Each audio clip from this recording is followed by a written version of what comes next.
المرأة في سوريا تحظى بالاحترام، ويجب أن تطلع بدورها في المستقبل. وثمة أحزاب سوف تشكل سوريا، والمرأة السورية ممكنة وقد عانت خلال 14 سنة، ويجب أن تكون جزءا من مستقبل سوريا. ونحن في الحكومة السورية يجب أن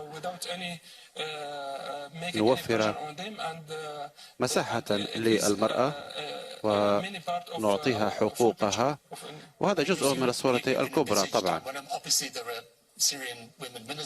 نعم، هل تتوقع وجود النساء يتقلدن مناصب وزارية؟ بالطبع بالطبع. نعم، إن حاكم المصرف المركزي الآنسة ميساء هي